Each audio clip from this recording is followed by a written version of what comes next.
Now, I want to read about this first person to you in verse 28, the first force of doubt that David encounters. And I want you to look for yourself in this passage and see how this relates to you and where you are today. It says, verse 28, when Eliab, David's oldest brother, little sibling rivalry going on. You're about to see how David's family is dysfunctional too, just like yours. When his oldest brother heard him speaking with the men, he burned with anger at him and asked, "Why have you come down here? And with whom did you leave those few sheep in the wilderness? You're not very responsible. I know how conceited you are, how wicked your heart is. You came down only to watch the battle." What's he doing? He's accusing. He's accusing. How does the devil plant doubts in our mind concerning our destiny? By accusing us. One of the names that the Bible gives to Satan, it's only mentioned one time, but I think it's one of the most accurate, is the accuser of the brethren, the accuser of God's children. And so God will show you your sin to change you. Yeah. But he will never show you your shame. He will never rub your nose in what you've done wrong in order to bring you down. And that's how you can know whether it's God speaking or the devil. When God speaks to you about something in your life that he doesn't like, he'll always speak in a way that will lift you up to a higher way of living. But when the enemy comes, he comes like Eliab, what? To drag you down. I know how wicked you are. What are you doing here? What are you doing in church? You know, some of you, while we were even singing today, that's what the devil was saying to you. Who do you think you are lifting your hands? You know how you lived last week. Who do you even think you are being in church? Who do you even think you are trying to study the Bible? You go to the gym. Who do you even think you are getting on a treadmill? You'll be fat in October just like you were fat last October because you never keep it up. Watch this. Accusing, accusing, accusing. We all have Eliabs. Accusing, accusing, accusing. If you've got a great destiny, you'll have to face great accusations. Can't imagine what it felt like to be David in this moment, though. Because think about it. He's being accused by the very person that he came to serve. Remember when Jesse sent David out? He said, "Take this cheese and bread down to your brothers." It's like, "Hey, David, I know how wicked you are. Actually, bro, I just came to bring you some snacks." Can I get a witness? And David is upset about it. Have you ever been accused by somebody you were trying to assist? It's the worst feeling in the world. You know, and I'm talking to all the moms right now. I'm talking to the moms. I'm specifically talking to the moms of teenage girls. When you tell her, "You are not going out of the house dressed like that." And she said, she says what she says. "I hate you," rolls her eyes, stomps off, does her thing.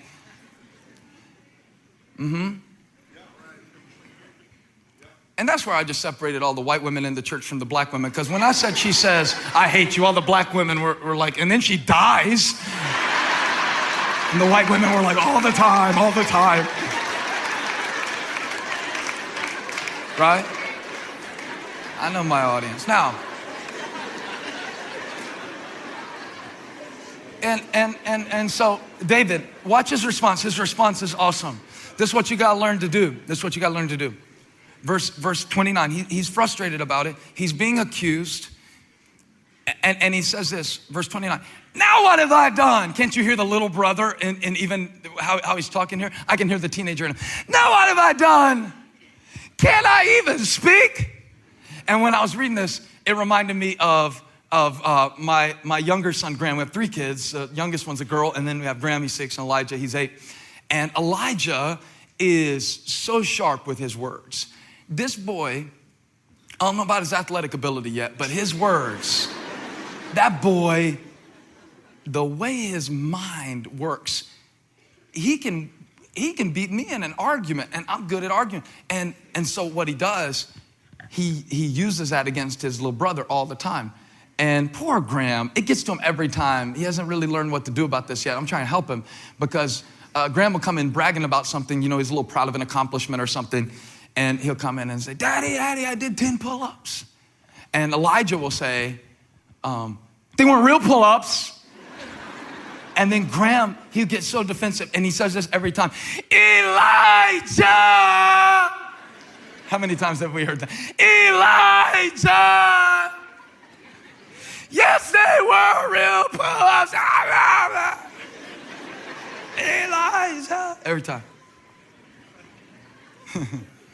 So I've been teaching Graham. I'm working with him. I'm teaching him. Your brother is extremely good at arguing. And you might not want to try to beat him in an argument. What you might want to do instead is learn to get better at ignoring him than he is at arguing with you.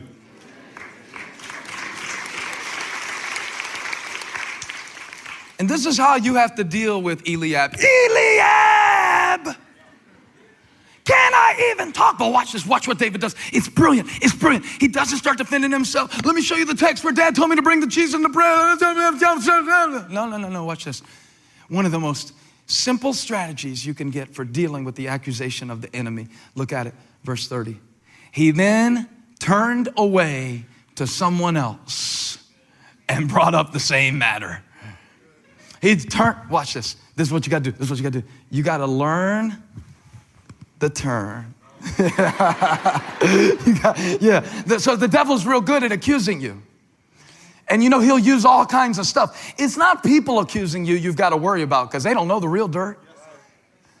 It's not what people say about you. It's what you know about you that the devil will use against you to try to tell you you can't do it. And he'll plant these seeds of doubt in your mind. And he won't speak with the voice of God trying to help you get better and change you. When God shows you your sin, repent, change your mind. But when the devil accuses you, here's what I want you to learn to do. Just turn away.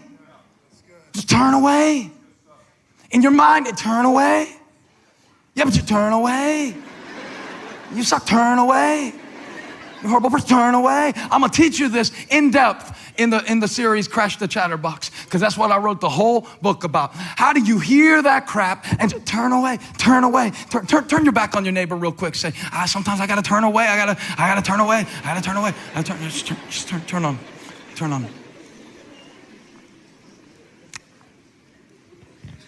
When the enemy accuses you, you gotta learn to turn. Have you learned the turn yet?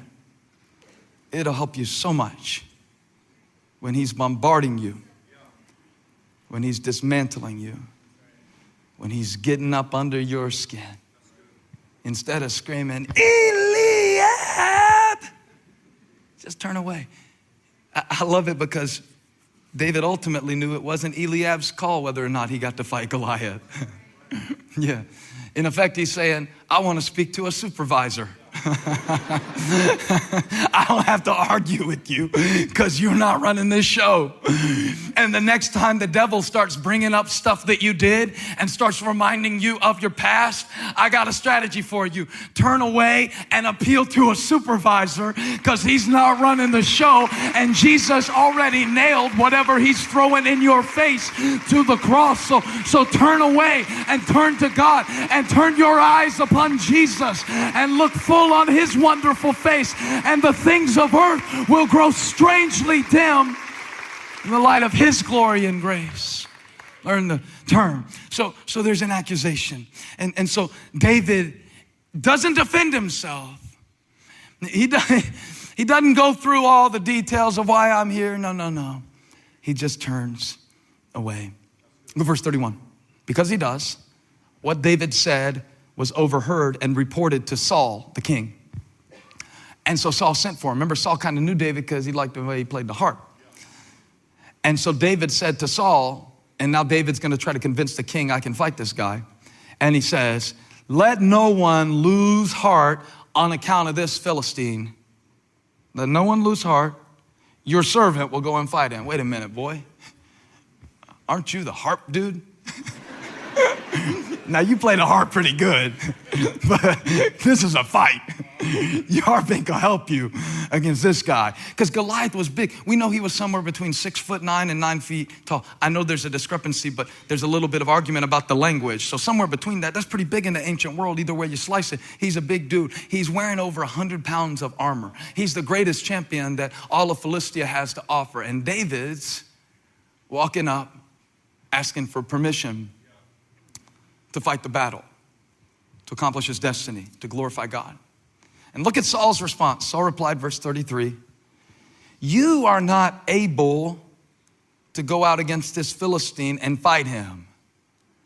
And that's the first phrase, you are not able. And then the second one, you are only a young man. And he's been a warrior from his youth. I wonder what the devil's been telling you you are not able to do this week. Doesn't he start almost everything he says to you with that phrase? You are not able. You're not gonna be able to handle this. You're gonna crack, you're gonna choke. You're gonna send your kids to the therapist for real. You're not able. Come on, let's be serious. You play good, but you can't fight. This is too much for you.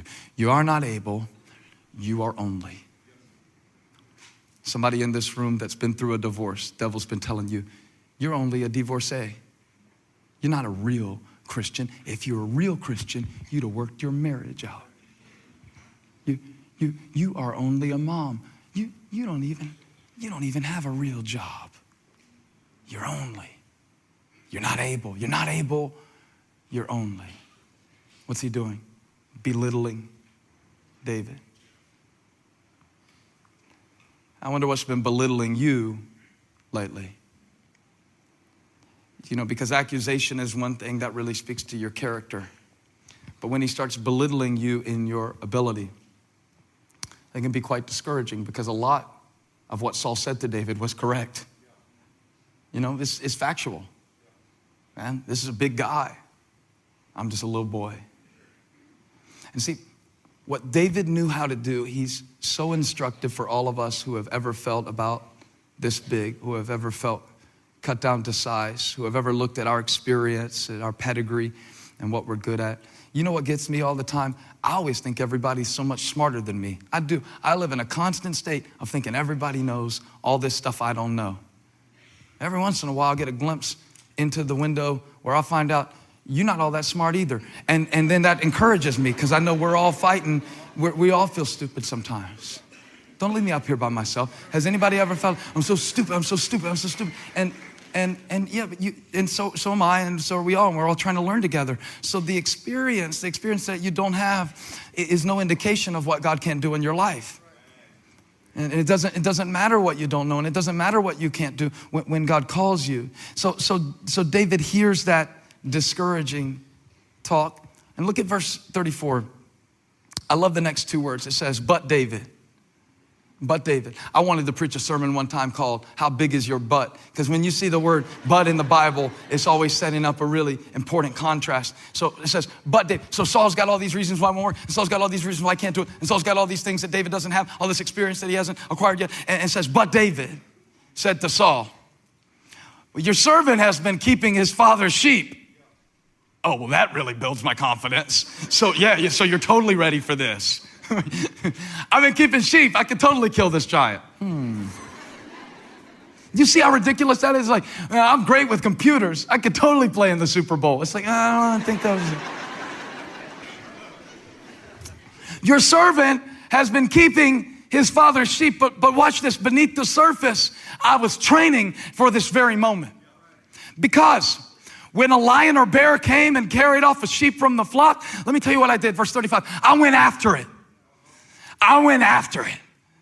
Yeah, it was kind of scary, but I went after it. That's what I hope people say about me as a preacher. I want people to say, you know, he wasn't always the smartest and his jokes weren't always funny and sometimes he screamed a little too much and we had to wear earplugs to listen to him while he preached. But that boy went after it. That boy preached till he couldn't preach anymore. That boy left it all out there in the pulpit. He went after it. Sometimes I listen to some of the stuff I said 5 years ago preaching. I'm thinking, oh God, why'd you say that? But at least I was going after it. I might miss every once in a while, but at least I'm moving. I went after it.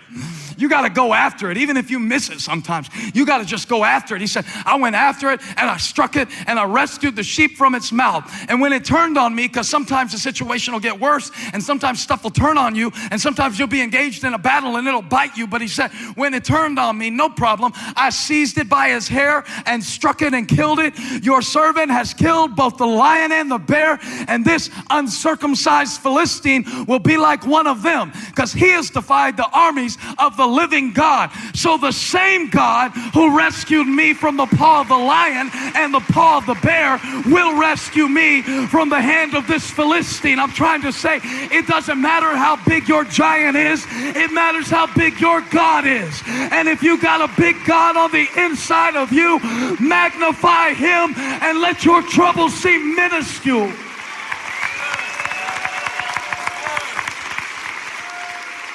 Stay after it, man. Stay after it. Stay after it. Find 3 people. Tell them, stay after it. Stay after it. Stay after it. God brought you this far, and he won't leave you in this place. Wow, I love the Bible. I love this story. This thing preaches itself. Can you feel I'm excited? I'm so excited right now. I'm telling you right now, if you can't preach David and Goliath, and you're a preacher, you need to quit, man. You need to go sell something else, because this stuff will preach itself. Now look, Saul said to David, verse 37, the same guy who about 5 verses ago was saying you can't do it. Saul said to David, go. If it's like that, go. Go ahead, it's your bad self, and the Lord be with you. In other words, good luck, bro. There's a lot on the line, because it's not just David versus Goliath, it's Israel versus Philistia. So if David loses, the whole nation loses. A lot on the line. So Saul wants to make sure that David is appropriately attired for this battle. Look at verse 38. It says, Saul dressed David in his own tunic, put a coat of armor on him, the original Under Armour.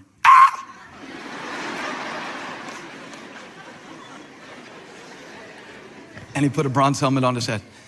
David fastened on his sword over the tunic and tried walking around because he wasn't used to them. And he said, I cannot go in these because I'm not used to them. So he took them off. Touch your neighbor, say, take it off. Wait a minute. Sorry. I've used this many times to illustrate how you have to be yourself.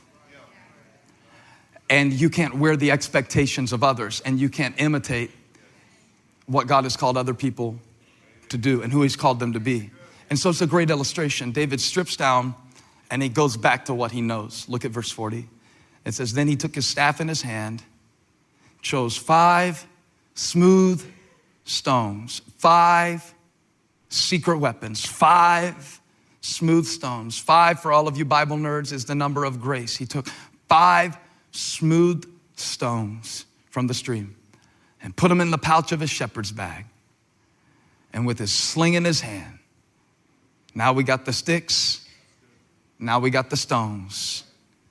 And he approached, there's that word, approached the Philistine.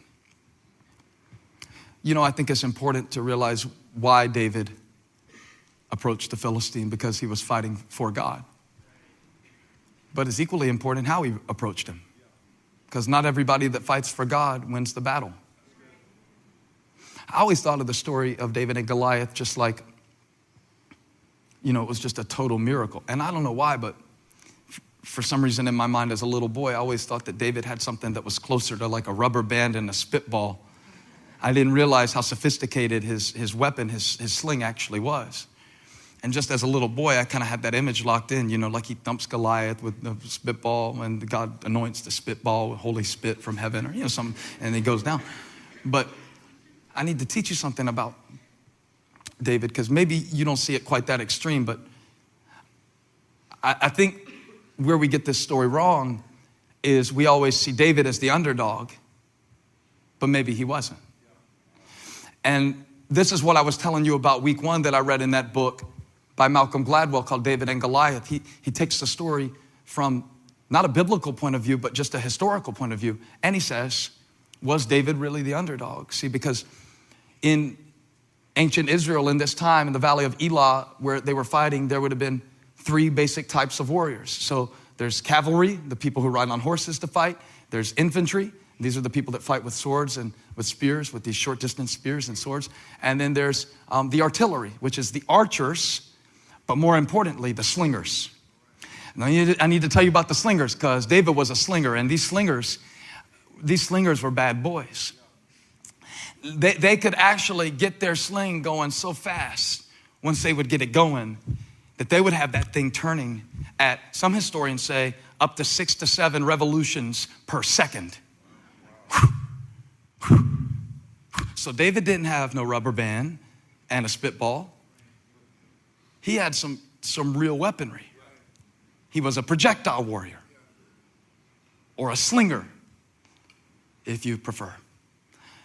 We got Goliath, a big swordsman, big old guy, covered in 100 pounds of armor, facing off against a little boy with a sling.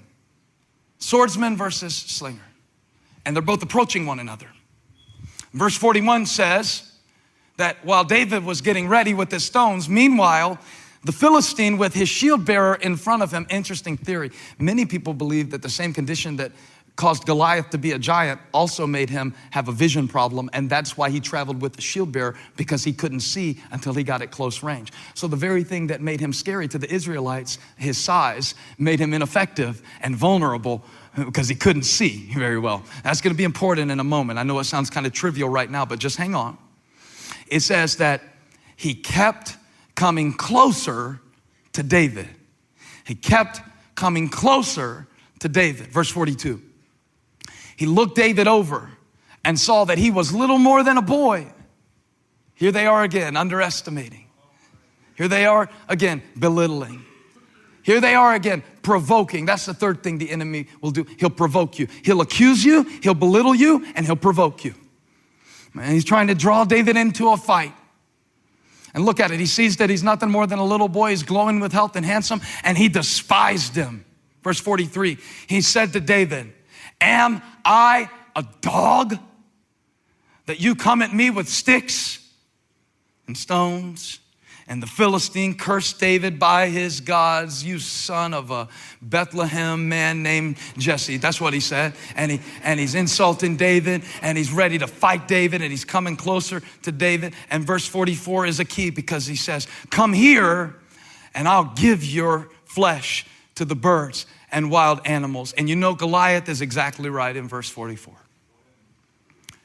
If David had come down to fight Goliath at close range, Goliath would have killed him on sight. Because Goliath was a swordsman.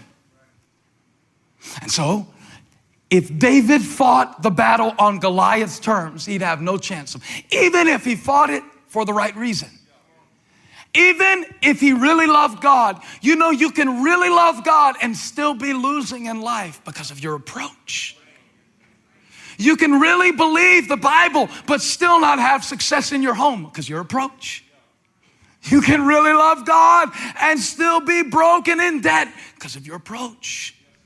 You can really love God and still struggle with all kinds of health issues related to lifestyle because of your approach. See, here's what David knew, and this is what we got to know. And y'all, this is what set me on fire from the inside, and I've been waiting for you to get together, and really the whole series was just a setup to get you to this moment to realize you are a slinger. You're a slinger. You and David have that in common. You're both anointed. You both have ability. You both have an attitude of passion, and you both have the same approach. You fight from the air. You have weapons that come from above. Come on, touch 3 people. Tell them, I'm a slinger. I'm a slinger. Make sure you don't substitute out the W for the L and that, or you mess the whole thing up. I'm a slinger. And here's Goliath trying to provoke David to fight on his level. But no, see, David knows who he is, and he knows what to do. And he has an approach that he will not compromise on. He's not fighting Goliath hand to hand. He's fighting him sling to sword. And a slinger will beat a swordsman as long as the slinger doesn't get too close. Here's what I'm trying to tell you about the enemy. He can't kill you if you don't get close. He can't kill you if you keep your distance. Here's what we're learning how to do today. We're going to keep our distance from our enemy and sling our stones until every Goliath falls down in our life. Oh, help me preach. So David backs up to the battle line. Here comes Goliath closing in. He looks bigger than the man of God. But no. Read the rest of the story. David said, verse 45, to the Philistine, you come against me with sword and spear and javelin, but I come against you in the name of the Lord Almighty, the God of the armies of Israel, whom you have defied. And this day, everybody say this day. I'm not putting this off till tomorrow. We're not going to stand around for 40 more days. I'm not going to sit here and listen to this crap one more second. This day, the Lord will, I'm confident, deliver you into my hands. I love this guy. He is the Richard Sherman of the Old Testament, just talking stuff. And I'll strike you down and cut off your head. This very day, emphasize, I will give the carcasses of the Philistine army. I'm not just going to kill you. I'm going to kill your whole family. I'll kill the whole army, and I'll feed you to the birds and wild animals. Let me soften a little bit. And the whole world will know.